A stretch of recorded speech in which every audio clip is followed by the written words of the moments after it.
आज लोकसभा में पेश होगा अंतरिम बजट। वित्त मंत्री निर्मला सीतारमण बजट पेश करेंगे, अंतरिम बजट पेश करेंगे। सुबह 11 बजे बजट पेश होगा। सरकार का बजट, अंतरिम बजट से आम लोगों को काफी ज्यादा उम्मीदें हैं। आयकर छूट की सीमा में बढ़ोतरी की भी उम्मीद है। देखिए, आमजन ये चाहता है, महिलाओं की अगर बात करते हैं तो महिलाएं चाहती हैं कि उनकी जो रसोई का खर्चा है वो कम हो जाए। युवा ये चाहते हैं कि उनके शिक्षा का खर्चा कम हो जाए। व्यापारी वर्ग चाहता है कि इस बार के बजट में उनके लिए भी राहत हो, छोटे व्यापारियों को आगे बढ़ने का मौका मिले। किसान वर्ग ये चाहता है कि किसानों के लिए भी राहत हो। तो ऐसे में हर वर्ग उम्मीद लगाए बैठा है। 2024 का चुनाव भी सर पर है। आम चुनाव के लिहाज से भी इस अंतरिम बजट को बेहद खास माना जा रहा है और ये उम्मीद की जा रही है कि इस अंतरिम बजट में काफी कुछ लोक लुभावना हो सकता है। और सबसे अच्छी बात यह है कि देखिए, जो भी रिपोर्ट्स है वो ये कहती हैं कि भारत की इकोनॉमी बेटर वे में इस वक्त ग्रो कर रही है। और अब बड़ी जानकारी है कि वित्त मंत्री निर्मला सीतारमण 11 बजे जब बजट पेश करेंगी तो उसमें बहुत कुछ खास हो सकता है। अंतरिम बजट है, अंतरिम बजट से आम आदमी जो राहत है वो लगातार उम्मीद कर रहा है। आयकर छूट की सीमा में बढ़ोतरी की भी उम्मीद है। अंतरिम बजट होगा, सरकार का ये अंतरिम बजट होगा और उसके बाद में कमोबेश ये मान के चला जा रहा है कि जुलाई के महीने में जो पूर्ण बजट है वो पेश होगा।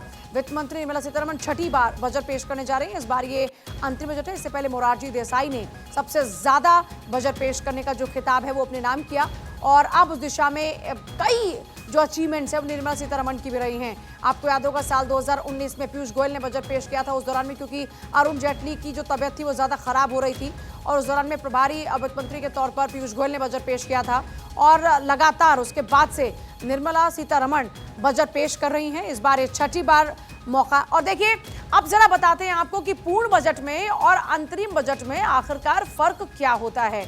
तो जरा देखिए फर्क क्या होता है। जब अंतरिम बजट की बात करते हैं तो एक अस्थायी व्यवस्था होती है, व्यापक वित्तीय योजना पूर्ण बजट में रहती हैं। इसके अलावा फर्क की बात करते हैं, आप देखिए तो ये 3 से 4 महीने का होता है अंतरिम बजट। नई सरकार के आने तक का ही ये देश का बजट होता है, इसीलिए इसको 3 से 4 महीने के लिए तय किया जाता है। सरकार के आय व्यय आवंटन का पूरा जो एक लेखा जोखा था वो पूर्ण बजट में होता है। पूर्ण बजट में पूरे वित्तीय वर्ष के लिए तमाम नीतियां होती हैं। बड़ी नीतिगत घोषणाओं से सरकार अंतिम बजट में खासतौर पर बचती है। वोट ऑन अकाउंट में सिर्फ खर्च के लिए संसद से मंजूरी मिलती है। लोकसभा में विस्तृत चर्चा के बाद में पूर्ण बजट को पारित किया जाता है। और अस्मित और थानेश्वर मेरे साथ जुड़ रहे हैं, उनका रुख करते हुए। अस्मित पटना से और थानेश्वर चंडीगढ़ से मेरे साथ इस वक्त जुड़ रहे हैं। चंडीगढ़ का रुख करते हुए आप थानेश्वर, क्या उम्मीदें लगाए बैठे हैं लोग, उन्हें क्या आस है, इस बार क्या राहत मिलेगी बजट में? देखिए, इस बार चंडीगढ़ के लोगों को बहुत ज्यादा उम्मीदें हैं मोदी के बजट से। उनका कहना है कि जिस तरीके से मोदी जी ने राम राज्य लेकर आए हैं और राम राज्य में जिस तरीके से लोगों को हर तरह से संतुष्टि मिलती है, हमें भी बजट से उम्मीद है कि मोदी जी इस बार राम राज्य वाला बजट पेश करेंगे। हमारे साथ कुछ लोग आइए उनसे बातचीत करते हैं। देखिए, आज मोदी सरकार का अंतरिम बजट आने वाला और अंतिम बजट है ये, क्या उम्मीदें हैं आपको बजट से? हमको ये मालूम है कि अच्छा ही बजट आएगा, जो मोदी सरकार ने अच्छे काम किए हैं और जो सरकार है जो अच्छी चल रही है, मोदी सरकार के बजट बहुत बढ़िया आएगा। देखिए, सबको पूजा उम्मीद यही है कि बजट बहुत अच्छा आएगा, क्योंकि बजट से जिस तरीके से मोदी जी ने हर चीज में हर व्यक्ति को ध्यान में रखते हुए अभी तक की योजनाएं बनाई हैं, इनको उम्मीद है कि आगे भी जो बजट पेश करेंगे। चूंकि अंतरिम बजट है, अंतरिम बजट से ज्यादा उम्मीदें लोगों को नहीं होती है, क्योंकि सरकार नई कोई भी योजना शुरू करने से बचना चाहती है। तो ऐसे में इनको उम्मीद है कि अच्छा ही बजट आएगा। जी पूजा। और अस्मित का रुख करते हुए पटना की अगर बात करें तो पटना में तो वैसे भी स्थितियां बदलती हुई नजर आ रही हैं सियासी तौर पर। अभी क्या लोगों की उम्मीदें बढ़ गई हैं अस्मित? बात करेंगे, हमारे साथ कुछ लोग हैं, उनसे सीधे बात करेंगे कि आज मोदी सरकार का अंतिम बजट आना है, क्या उम्मीदें लग रही हैं कि इस बार का बजट को लेकर के आम लोगों को कितना राहत? देखिए, सिर्फ देश के विकास के लिए मोदी सरकार की बजट होती है, आम जनता के लिए ही बजट होती है। यह मोदी सरकार का जो बजट है ये चुनावी बजट नहीं है, यह भारत की भविष्य तय करता है कि हम 2027 में दुनिया में कैसे हम तीसरा पायदान की अर्थव्यवस्था बने, इसकी बजट रहेगी। आम गरीबों का जनजीवन, आम लोगों को खान पान रहन सहन में कैसे तब्दीली हो और हम जो है भारत को विकसित नहीं विकसित देशों के श्रेणी में खड़ा करें। विकासशील तो हम थे ही, विकसित देशों के श्रेणी में खड़ा करें, इसकी बजट होगी मोदी सरकार की। फिर आएंगे आपके पास, आपको क्या उम्मीद है बजट से? उम्मीद है सर कि बजट होना चाहिए सर, पर्यावरण हितैषी होना चाहिए। सबसे बड़ा बर्निंग टॉपिक है, इस पे थोड़ा सा जो है सो सरकार ध्यान दे, क्योंकि सारा जो आप देख रहे हैं जलवायु परिवर्तन ये सब सारा इस पे है। स्त्री हितैषी होना ही चाहिए और युवा हितैषी होना चाहिए सर। पर्यावरण हितैषी, युवा हितैषी, और आपको हम बताएं कि आम आदमी जो सीनियर सिटीजन है उनको थोड़ा सा राहत दिया जाए, उसका होना चाहिए। देखिए, आम आदमी राहत तो अपेक्षा करता ही है। इस वक्त मेरे साथ में और भी मेरे तमाम जो सहयोगी हैं वो जुड़ रहे हैं। मेरे साथ एहतेशाम सिद्दीकी भी हैं और अखिलेश सोलंकी भी हैं। पहले अखिलेश का एक बार रुख करते हुए, अखिलेश, अगर बात मैं मध्य प्रदेश वासियों की करूं तो क्या अभी तक उनके मन से बात निकल कर आ रही है इस अंतरिम बजट को लेकर? क्या अपेक्षाएं वो लोग रखते हैं? देखिए पूजा, जिस तरह से अगर मध्य प्रदेश का जिक्र करें तो तमाम लोग ये चाहते हैं कि सहूलियत मिले। हमने चाहे युवाओं से बात की हो या सीनियर सिटीजन से बात की हो या कहें कर्मचारियों से बात की हो, सबकी चाहत जो है राहत की है। और जो गृहिणियां हैं, जो महिलाएं हैं, वो महंगाई से राहत चाहती हैं। हम जॉगर्स पार्क में मौजूद हैं, कुछ युवतियां, उनसे ही हम बात करने की कोशिश करेंगे कि आखिर वो लोग क्या चाहते हैं और उनकी मंशा क्या है। मैडम, जिस तरह से आज मोदी सरकार का बजट आने वाला है, बजट को लेकर आपकी अपेक्षा क्या? सेहत आप बना रहे हैं, लेकिन देश की सेहत, आर्थिक सेहत कैसे मजबूत हो? महंगाई तो बहुत है, महंगाई के कारण सेहत कैसे बना पाएंगे? एक जूस भी लेते हैं अपन तो वो 30 रुपये से कम का नहीं है। अगर 30 रुपये आप काउंट करोगे तो एक मंथ का ही यानी 900 के ऊपर चला जाएगा। और जो लेडीज़ें काम नहीं करती उनके लिए तो पॉसिबल ही नहीं है इतना अफोर्ड करना। तो आप ये चाहते हैं कि जो महंगाई है उससे राहत मिले। आप युवा हैं, और क्या चाहत है मोदी सरकार से? क्योंकि रोजगार को लेकर भी हम देख रहे हैं लोगों में रोजगार नहीं मिल रहा है, और रोजगार कैसे बढ़े उसको लेकर क्या प्रावधान होने चाहिए? रोजगार के लिए तो यही प्रावधान होने चाहिए कि जैसे जॉब है वो प्राइवेट सेक्टर में भी यानी बहुत कम लोगों को मिल पाती है। पढ़े लिखे अच्छे से अच्छे चाय बेच रहे हैं, कोई जिनके पास डिग्री है, डिप्लोमा है, सब कुछ है, उन्हें जॉब नहीं मिल पा रही है। तो ये कहीं ना कहीं सिचुएशन ख़राब है कि इसलिए नहीं मिल पा रही है जॉब। फिर बस यही। तो देखिए, जॉब की बात हो, महंगाई की बात हो, आपको क्या लगता है कि मोदी जी को ऐसा क्या करना चाहिए जिससे देश को राहत मिले? निर्मला सीतारमण जो बजट लेके आएंगी उससे क्या एक्सपेक्ट कर रही हैं आप?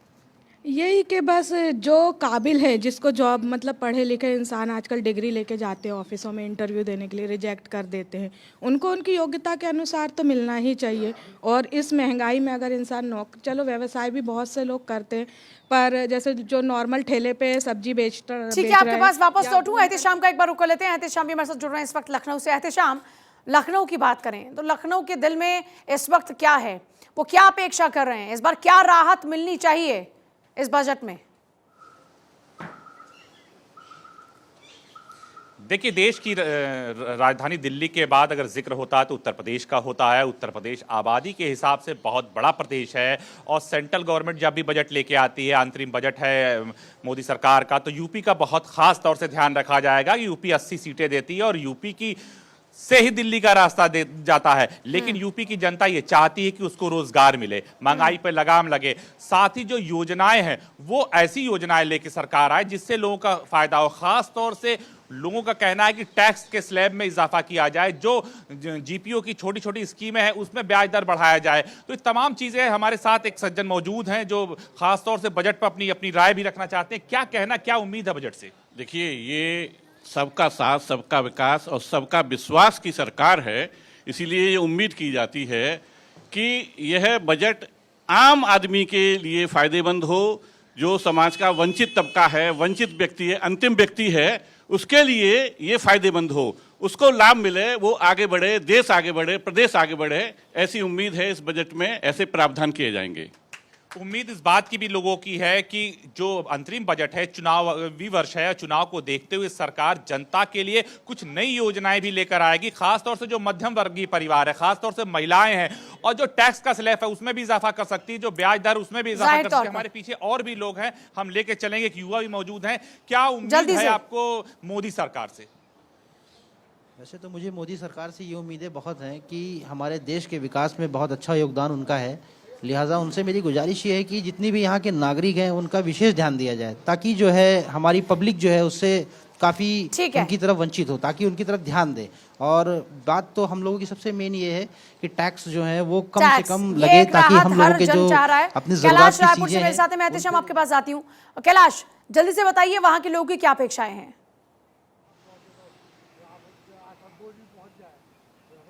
जी, सवाल दोहराएंगे? सवाल मेरा यही है कि वहां जो आपके साथ लोग मौजूद हैं उनसे बात कीजिए कि उनकी क्या अपेक्षाएं हैं, वो क्या चाहते हैं इस बार के बजट में। जी बिल्कुल बिल्कुल। आज बजट पेश होने वाला है निर्मला सीतारमण का, क्या उम्मीद रखते हैं इस बजट से आप? सीतारमण बजट जो करेंगे केंद्र से जो अपना आएगा, अपने को जैसे मार्केट का रेट सब बढ़ते जा रहा है, जिसमें हम लोग को परेशानी जा रही बहुत। एक चीज जो खान पान चीज में जीएसटी लागू होता, उसमें क्या हमको ये होता, मतलब बहुत एक चीज 5 रुपया का, उसके बाद टैक्स उसमें 2 रुपया, यही बड़े दुख की बात होती है। देखिए जीएसटी को लेकर एक बड़ी बात आ रही है कि जीएसटी में जो है वो बिल्कुल जाहिर नियंत्रण तौर होना पर चाहिए। जीएसटी में लोग क्या चाहते उम्मीद हैं कि रखते हैं राहत मिले, व्यापारी चाहता है कि जीएसटी को लेकर उनको राहत मिले। मैं आप सभी के पास वापस होती हूँ। खास मेहमानों का पैनल भी इस वक्त मेरे साथ में स्टूडियो में मौजूद है, उनका एक बार रुक करते हुए जल्दी से मनीष गुप्ता हमारे साथ में सीए हैं जो कि इस वक्त मौजूद हैं स्टूडियो में। हमारे साथ में आस्था आहूजा है, एसोसिएट प्रोफेसर हैं इकोनॉमी की, और हमारे साथ में गजल अरोड़ा जो कि शिक्षाविद है। सभी का एक बार स्वागत है। मनीष गुप्ता जी, जल्दी से आपके पास आते हुए एक क्विक रिएक्शन चाह रही हूँ कि क्या अपेक्षाएं हैं, क्योंकि हमने देखा पूरा का पूरा जो इस वक्त सिस्टम है वो हमारा स्ट्रांग हो रहा है, और उस स्ट्रांग होते सिस्टम में क्या लोगों के लिए कुछ ज्यादा राहत हो सकती है इस बार? देखिए, जिस तरीके से बजट सामने है, ऐसे में लोगों को लगता है कि पिछली सरकारों की तरह इस बार भी बड़ी राहत मिलनी चाहिए। 2019 में भी बड़ी चीजें हुई थी, 5 बड़े बड़े ऐलान हुए थे, तो लेकिन वोट ऑन अकाउंट बजट है तो ऑप्शंस कम है। अच्छा, मध्यम वर्ग के लिए अभी जो करने का मौका है वो अगले चुनावों में नहीं आएगा, क्योंकि चुनावों में दलित, किसान, निम्न वर्गीय, व्यापार, बिजनेस, इन सब के लिए फोकस है। तो मध्यम वर्ग निश्चित रूप से टैक्स में, छूटों में लाभ चाहता है, लेकिन जिस तरीके से सरकार का हम व्यू देखते आए हैं कि वो फाइनेंशियल डिसिप्लिन पर बहुत ध्यान दे रहे हैं, ऐसे में कोई बहुत बड़ी उम्मीद मिलेगी इस बात की संभावना बहुत कम है। एक और बात है, जिस तरीके से सरकार लगातार लोगों को इनकम टैक्स के नए टैक्स रिजीम की तरफ भेज रही है, जिसमें 7 लाख तक ऑलरेडी टैक्स फ्री इनकम मिल जाती है, ऐसे में टैक्स फ्री इनकम तो देंगे लेकिन 80C पर वो ज्यादा ध्यान देने वाले नहीं है। यानी 80C की डिडक्शंस पर कोई बेनिफिट मिलने की संभावना नहीं दिख रही है। टैक्स में ओवरऑल 50,000 रुपए की छूट मिल सकती है, स्टैंडर्ड डिडक्शन में थोड़ी छूट मिल सकती है। आस्था जी, अब सवाल आता है कि आम आदमी ये चाह रहा है कि महंगाई में कमी हो। क्या ये मानकर चलें कि इस वक्त जो हालात है उसमें महंगाई में कमी को लेकर कोई सरकार इस बजट में प्रावधान कर सकती है? महंगाई के लिए, कमी के लिए, जैसे अभी आपके रिपोर्टर ने दिखाया कि जीएसटी बहुत ज़्यादा है, तो जीएसटी जहाँ तक बात है, जीएसटी तो बजट में आते ही नहीं है। अब जीएसटी काउंसिल जो है वो डिसीजन लेती है जीएसटी रेट्स के लिए, और अभी सुप्रीम कोर्ट ने कहा कि ये बाइंडिंग नहीं है स्टेट्स के ऊपर, तो स्टेट्स अपना वो कर सकती है महंगाई को लेकर। मेरा ख्याल से जो फोकस होना चाहिए निर्मला सीतारमण का इस बार जो है यूथ, फार्मर्स एंड वुमेन पे। हमने रिपब्लिक डे की परेड पे भी देखा तो जो टेबलूज आए थे सारे वुमेन एम्पावरमेंट को ही दिखा रहे थे।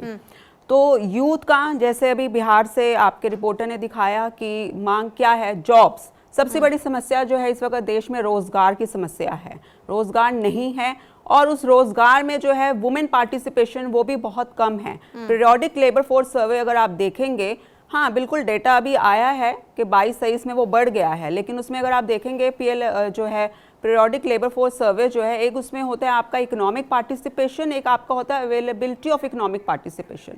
तो यहाँ अवेलेबिलिटी ऑफ इकोनॉमिक पार्टिसिपेशन को जोड़ा गया है, तब जाके जो है आपका आंकड़ा बड़ा है। यानी कि अनपेड अलाउंसेस जो हैं वुमेन का पार्टिसिपेशन उसमें ज़्यादा हुआ है।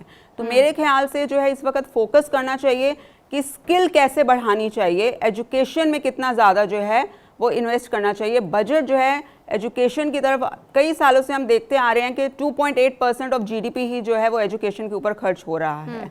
तो एजुकेशन पे जो है ज़्यादा जोर देना चाहिए, उसमें भी स्किलिंग के ऊपर।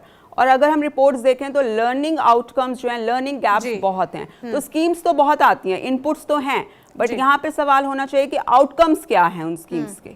ठीक है, गजल अरोड़ा, आपकी क्या अपेक्षाएं हैं, आप क्या मानती है इस बार के बजट में क्या होना चाहिए?